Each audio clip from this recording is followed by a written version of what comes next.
Hi, my name is Joanna Whitney. I am an intuitive artist and a student of natural law and an energy healer.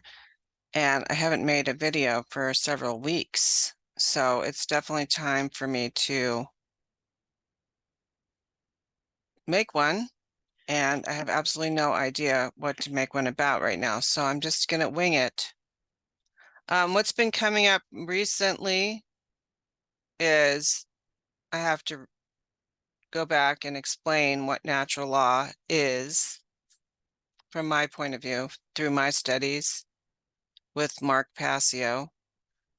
Natural law are a set of non-man-made, immutable conditions, or rather laws which govern the behavior of beings who have the capacity to know right from wrong on Earth.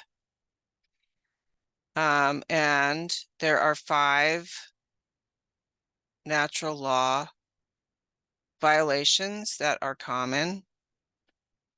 They all boil down to theft. Theft is the natural law violation, the main natural law violation. And so there's theft of property. There's trespass, which is on the property, usually, although it can be intellectual or sexual trespass. That's when it's easier for you to get from point A to point C by going through point B. But point B belongs to someone else and you don't ask permission to go across point B. That's trespass. Then there is violation of sexual space. That's theft of sexual space, rape. There's theft of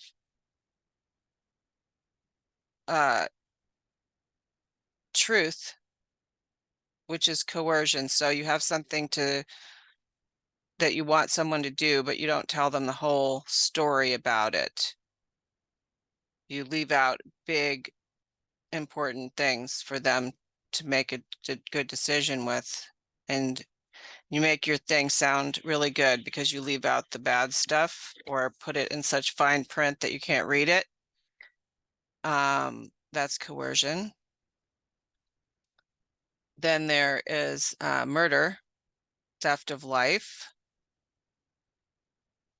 And I may have done 5. I can't really tell because I lost track. But so there's 5 natural law violations, variations of theft.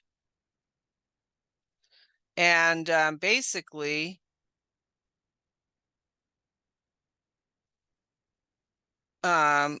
and then the positive side of natural law is do unto others as you would have others do unto you. And this seems very simple. It seems really easy to do, like, but I think, if you think about it, like, it really is difficult to apply natural law these days because the satanic overlords want us to behave in the violation, because the violation of natural law causes chaos on Earth. So they are basically trying to influence us to violate natural law, and we are going along with it. So I'm just going to go through a day of things, decisions, and things that I would personally encounter where I'd have to consider natural law. I wake up in the morning. I pray first. The first thing, I've trained myself to say God right away so that I know who's boss, not me. It's better that way. And I just want to also state that just because I pray and just because I rely on God does not mean that I use the Bible to do that. There's a presumption here in the Midwest, the Queen City of Denver, the gateway out of the Midwest, but still in the Midwest, there's this presumption that if someone prays or someone relies on God, that they're a Bible person. I'm not. I'm not a Bible person.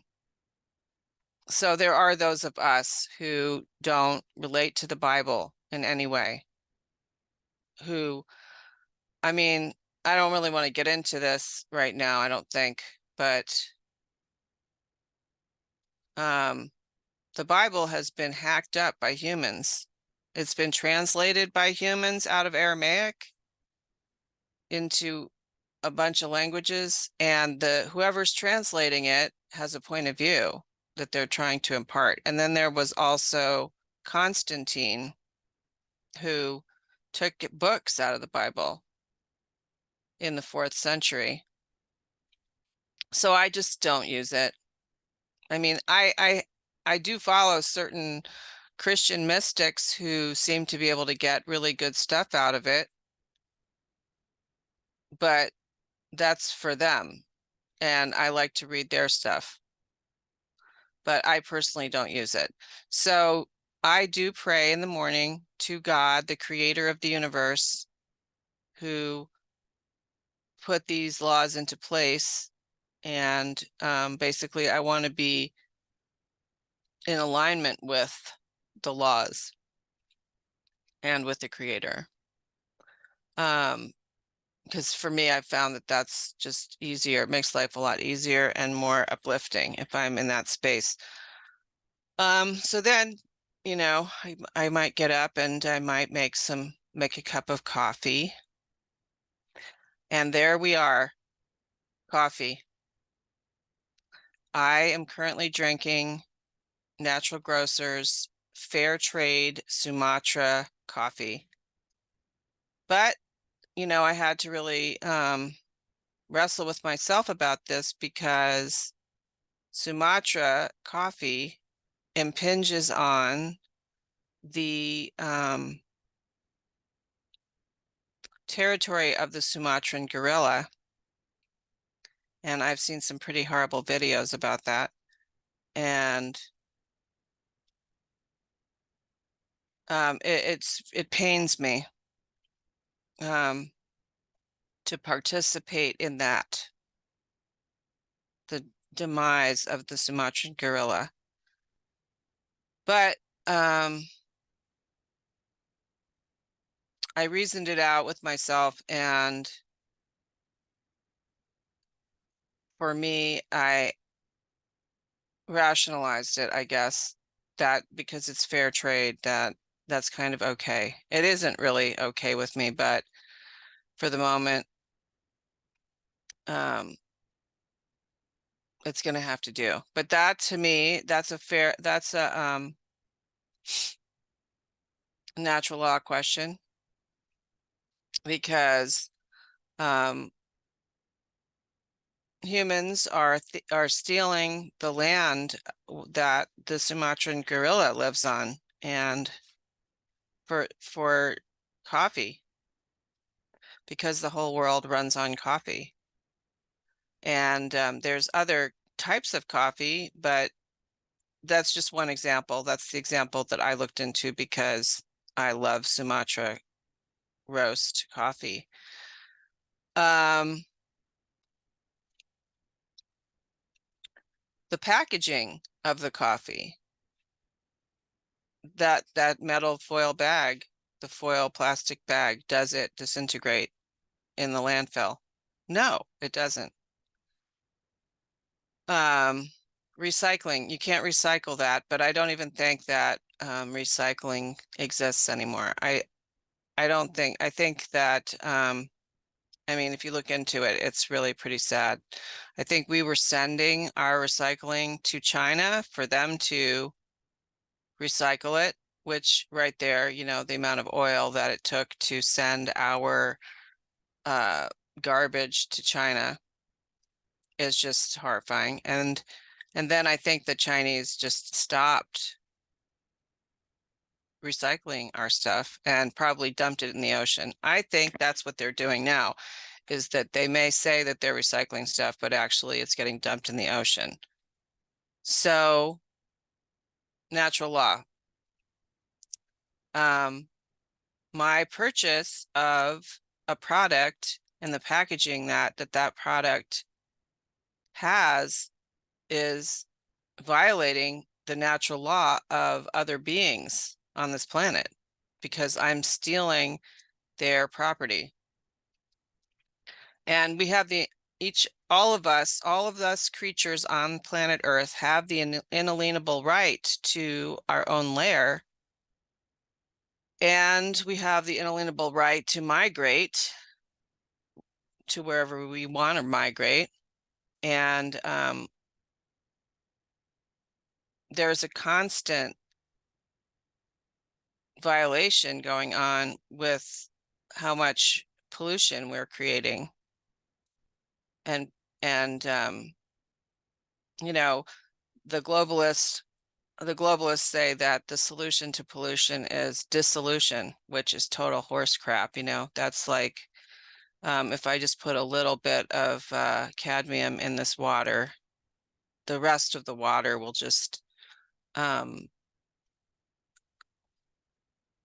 there'll be just enough water so that you'll never notice the cadmium. But then, I mean, if you put like so much cadmium into the water, then there's no more water and it's all cadmium. That's not a solution. That's a materialist's solution who wants their bottom line to be met. Okay, that's my coffee. I've had my coffee now, and now I'm gonna go online and buy something on eBay that's located in New York, and I live in Colorado. And I'm gonna buy it online because I can get it cheaper online than I can get it here. But at what cost? Am I violating natural law by buying something that's going to have to be shipped to me either by air or by freight? I'm violating nature. I mean, these are things that we don't really think about anymore because, one of the things the globalists want to do is they want to divide our attention away from the things that we're actually doing. So, can I buy the product locally and keep the money in the local economy and also not make more pollution? Can I not participate in that? So the rationalization for this is, oh, so many people are doing this, but I have to think about what I'm doing. And Mark Passio, in the podcast, the early podcast from 1 to 196, at some point he introduces this idea that we have to look at our situations as if there's only two of us on Earth, me and, excuse me, and the other person involved. So me and the chemtrail plane, me and the person violating my natural law rights, not me and 10 million other people who are violating natural law. So I can just hide my violation under their violation. Me, I have to look at myself as if I am the only other person other than the other person on the earth, and pay attention to what I am doing. Then I get in my car and I drive someplace. And right now I'm driving a hybrid, part gasoline, part electric car, which I think to me is the most, well, I mean, it gets 60 miles to the gallon. I don't really know the solution here. This is, it's 6 of one, half a dozen of the other. There's this new craze about electric cars, but the battery, the mining of the battery and the disposal of the battery and the recycling of the battery is so detrimental to the earth that oil is probably better. But, you know, I lost my other car. My other car had a repair that was too expensive. And so my partner gave me his car and bought another car. But, you know, I can be, you know, grateful that I'm driving a car that only costs $16 to fill up, but it's detrimental to the earth. And this whole thing about the electric car, I doubt it's going to happen. You know, that they're going to force us to switch over, but either way, um, there's no good solution to this problem. I mean, oil is probably created by the earth. It's probably not a dinosaur bone thing. That was probably invented by the globalists to create scarcity, because there's always oil. And I think it's probably the blood of the earth, and it shouldn't be being used by us. But of course, we're using it because the globalists know about natural law, but they're trying to create a world where they can create their own version of natural law and not have yet the blowback on themselves, not have the effect of their cause blowback on them by getting other people to do their dirty work for them. And that may work, you know, sort of, but ultimately they will pay their price for what they're up to. They can't escape natural law.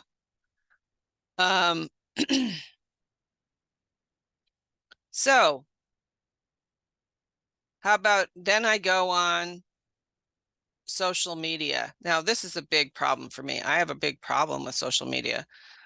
I just can't keep my mouth shut. And so, you know, I try to use I statements and express my opinion or my point of view from my point of view, not as though it's the truth. It's the truth as I see it.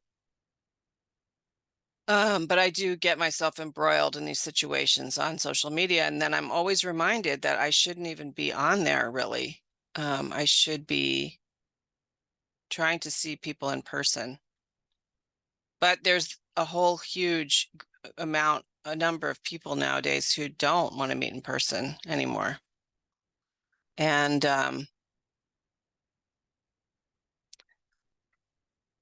that's a big deal. That's a big problem, I see. For me, it's to me because of so many things. The energy between people. So there's a huge difference between the etheric plane, doing healing work, and remote healing work on the etheric plane, the fifth element, and through the computer. The computer is a medium of zeros and ones created by man, and it's a black mirror, and it's probably, I feel like it's really very sinister and nefarious. There's a difference between, you know, talking into the camera like I am right now, or being on a Zoom call and actually doing remote healing, because remote healing doesn't have that medium in between it. But I think a lot of times we just assume the two things are the same, but they're not at all the same. And there's so many things about this. Like when a group of people are together, creating something together, like we did on the solstice, when we created the artwork with our vision for the new year, the energy was incredible. I used to teach intuitive painting, and some people are doing that online now, but I don't think I would ever try to do it online, because the energy of the people together was so much a part of the actual experience of that. It was almost like the people together, their energy together created its own entity, which is completely blocked by working online. And what would happen is, like, I'd be teaching these adults who claimed they didn't have access to creativity, and they would all create the most amazing pieces by the end of the weekend. And a big part of that was the energy that was created together because we were in person. And I think we've forgotten that a lot, I really do, because I was unfortunate on New Year's Eve to be at someone's house with 3 other people. We made dinner and we played a board game together.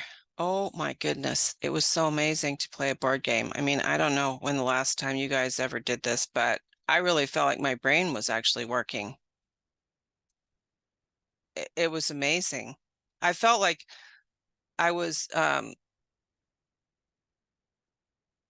in the rebellion. I was like playing a rebellion game because we were within 6 feet of each other. We weren't wearing any face diapers, and we were exercising our minds together, playing a board game. It was amazing and something I would definitely like to do again soon. So these are things, that can't happen online. The eyes, for example, look back at the double slit experiment, which I can try to post in the description. The double slit experiment proved that my looking at something influences the thing I'm looking at. But that happens in person.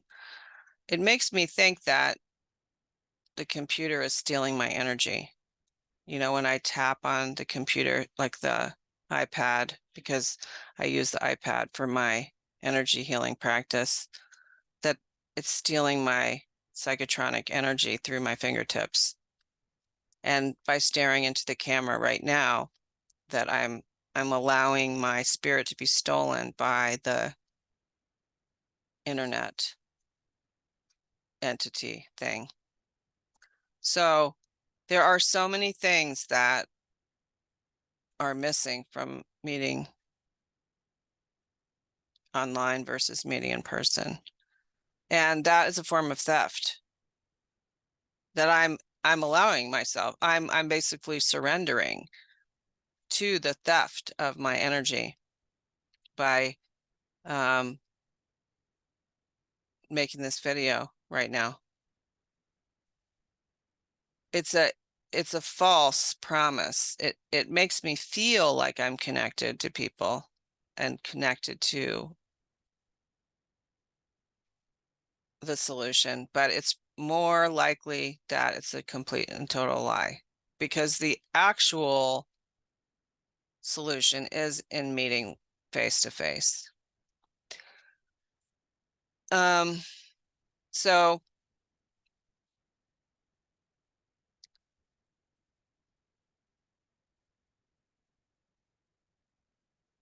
I don't really know what else to say about these things. It's -5 degrees right now. We're all hunkered down, and this would be what I would be doing anyway at a time like this. But I'm just going to reiterate that it would be really great if we could get together every month, maybe at the full moon or the new moon, and continue to create artwork together that expressed our vision for this year.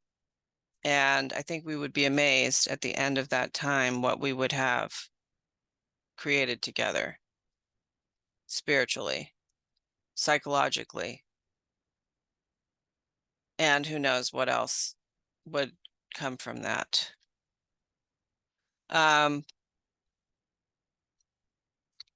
And then getting back to doing unto others as I would have others do unto me. See, I would rather make the effort to meet with other people locally.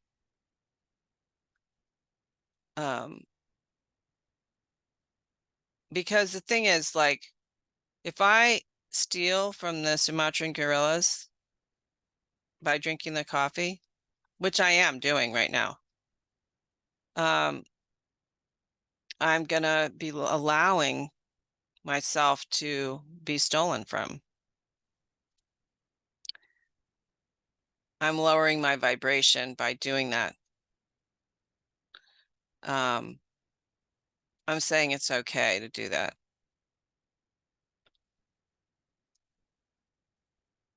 And so this is the kind of scrutiny that I put myself through. Okay, let's say I have a situation, so online or whatever, where I get pissed off at somebody. Then I call somebody up and I tell them about it. Then I'm gossiping about that other person. I mean, there's so many things that ways that I violate natural law throughout the day. And there's ways that I can avoid doing that. You know, I've mentioned sovereign communication on a few occasions, which is when I get tangled up and upset about something, and then I call someone up and I look at where I am being selfish, dishonest, self-seeking, and frightened in a situation.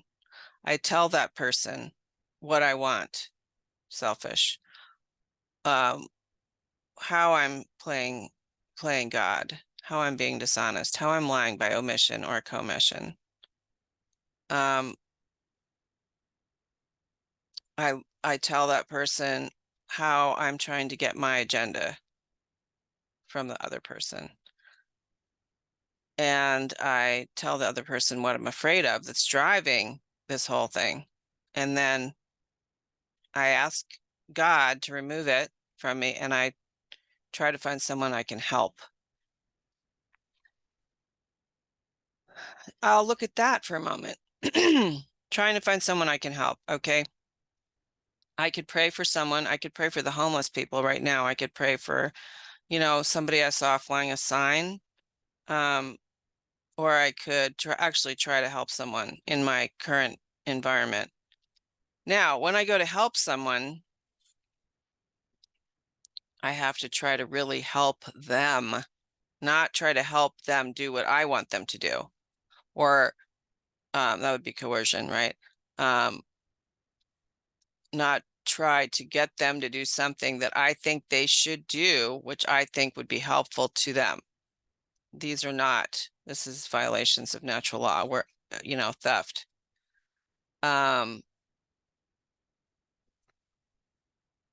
Helping someone is actually helping them, like trusting that. And I'm going to give you an example, which I think I've already maybe used in another video, but a little old lady wants to cross the street. She wants to go, actually, she doesn't want to go all the way across the street. She wants to hang out in the median. I think it would be safer for her if she would just cross the street, but she wants to hang out in the median. So if I'm really going to help her, I'm going to help her to the median and then either leave her there or hang out with her in the median until she's ready to cross the street to the other side. If I try to push my will on her and make her cross the street, then I am governing her. I'm not helping her. And this is a big part of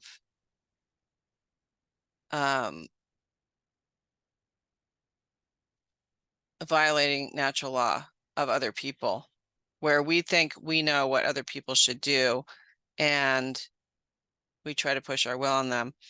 And, you know, especially being in the freedom movement, I think I'm morally superior to other people, but it's actually a lie. I have to practice live and let live. And it would be good if I could, I could move towards this instead of like practicing live and let live, where I just completely block the people that are doing things I don't like and never talk to them again. I would like to get to the point where I can practice tolerance, where I can actually support them in doing what they're doing, even though it is completely the opposite of what I would consider to be right.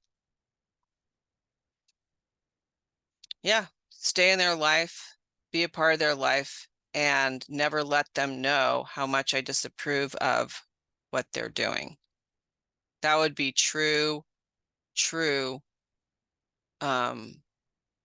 humility and helpfulness.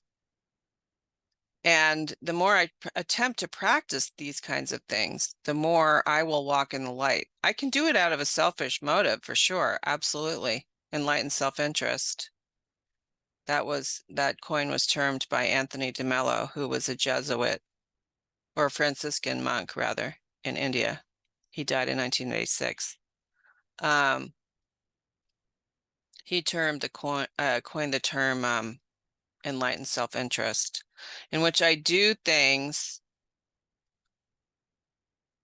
that I would never do. Attempt to be tolerant and kind and loving of people who are doing things that are exactly the opposite of what I would do. And try to do it anonymously, meaning that I don't let any tone of my voice or roll of my eyeballs or sarcastic remark let them know what I really think about what they're doing.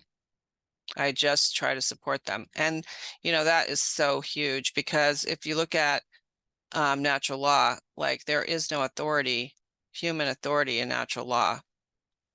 There's only the creator and natural law. So if I can actually attain that, that means I actually believe that. I've actually come to believe that everyone's on their own path and I don't know what's right for anyone else. And I can actually, I can do that for my own self-interest, because I know that I will grow spiritually as a result of practicing that. And I will receive the blessings. But to just do it, hell, I couldn't just do it. No way. Because I'm way too egotistical and selfish. But I can act my way into right thinking, that's what I try to do, act my way into right thinking. And as a result of that, I get to be more neutral. I can be more neutral because I have no idea how things should go, honestly. Even for myself. I mean, I try to adhere to natural law, and I believe that if everyone practiced natural law, we would be in a state of freedom. But I don't know, we're maybe in a Kali Yuga right now, which, I mean, is just a time of darkness. And I know that in the infinities, there's the up times and the down times. There's the light times and the dark times. And maybe we're in a dark time, that's just a natural part of the laws of duality that we're in, natural laws. Like the Kabbalion is a good book that lays out the laws, some of the laws, like, the law of mentalism. That's where I have to become the guardian of my own thoughts. I have to rein in my thoughts. I have to use different methods to keep my thoughts ascended in a high frequency so that I can bring optimism and helpfulness and hopefulness to people, other people, and I don't bring people down into a mire of negativity. I mean, I come from a really dark place. I've had to really work hard to get to where I can even believe any of that stuff. It's taken me years to be able to really believe that this is true. My natural tendency is probably misery loves company, but I have to act against that, especially now. Not only for myself, although under enlightened self-interest, I will benefit from acting against that. Mentalism, the law of mentalism, that the all is mental. And what does that actually mean? Trying to maintain a state of neutrality, trying to not participate in the duality, trying to stay balanced in unity consciousness where I don't know the answer for anyone but for myself. And I barely know that. And I can pray for that answer. The second law, I believe, is the law of correspondence, as above, so below, as within, so without. And, that is huge. Basically, what that means is that I can make a little diorama of a microcosm of how I would like the world to be. Like, blue skies, I'm very anti-chemtrails. Blue skies and healthy trees, healthy birds, healthy animals, healthy people, clean water, pure food. I could make like a little drawing of that. And by creating that, I can influence the macrocosm. I've actually seen this, and I can't really get into this right now, but we have so much more power than we even know that we have. But when you live according to natural law, you gain access to this power, the power to influence. So, like, I'm frustrated by seeing chemtrails in the sky. And so I've learned that I can do certain things with nature, like talk to nature. I can command that, because like if a plane flies through my line of vision with the chemtrail behind it, it's violating my natural law rights for a safe, clean layer. So if I acknowledge that and command that it return to sender, and not violate my rights, I can make it disappear. And I've had that experience. So I invite everyone to explore our supernatural abilities that we all have access to. But I mean, the thing is, you can't lie, cheat, and steal. You can't be tuned out or not paying attention to everything. And I mean everything. I live with my partner, and I have to pay attention to my tone of voice every time I talk to him. I can never have a annoyed tone of voice with him. I always have to check with myself. And if I slip, I have to immediately apologize. These are things that if I want to walk in the light, I have to adhere to these principles. I have to stay awake. I have to pay attention to everything I do. See you next time.